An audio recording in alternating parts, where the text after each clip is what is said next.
Hi friends, ఈరోజు ఒక కమ్మటి రెసిపీ చేస్తున్నాను. అరటిపండు పచ్చి కొబ్బరితో ఇలా కూడా చేస్తారని చూస్తే మీరే షాక్ అవుతారు.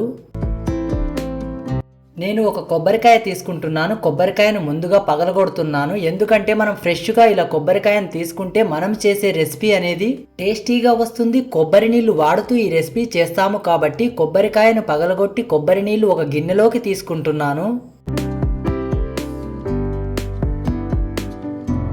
మనము తీసుకున్న కొబ్బరికాయ మరీ ముదురుది కాకుండా కొద్దిగా లేత కొబ్బరికాయ తీసుకోవాలి. కొబ్బరిని మొత్తం ఒలుచుకుంటున్నాను. కొబ్బరిని మొత్తం ఒలుచుకున్న తర్వాత చిన్న చిన్న ముక్కలుగా కట్ చేసుకుంటున్నాను.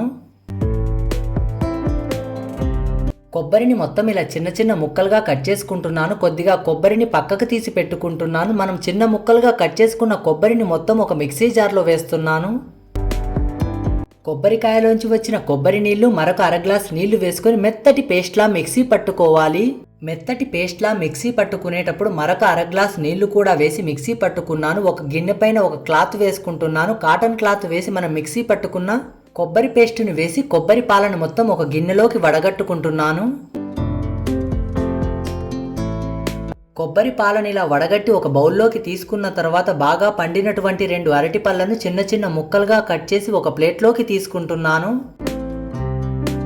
స్టవ్ వెలిగించి కడాయి పెట్టి కడాయి వేడెక్కిన తర్వాత ఒక 20 గ్రాముల ఆవు నెయ్యి వేస్తున్నాను. ఆవు నెయ్యి కరిగిన తర్వాత మనం ముక్కలుగా కట్ చేసి పెట్టుకున్న కొబ్బరిని వేసి కొబ్బరి ముక్కలు మంచి రంగు వచ్చే వరకు మీడియం ఫ్లేమ్లో వేంపుకొని ఒక ప్లేట్లోకి తీసుకుంటున్నాను.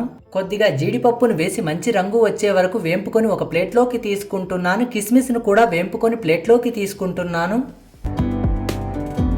బాండీలో ఉన్న ఆవు నెయ్యిలోనే మనం కట్ చేసి పెట్టుకున్న అరటిపండు ముక్కల్ని కూడా వేసి ఒక 5 నిమిషాల పాటు మీడియం ఫ్లేమ్లో కలుపుతూ మగ్గించుకోవాలి.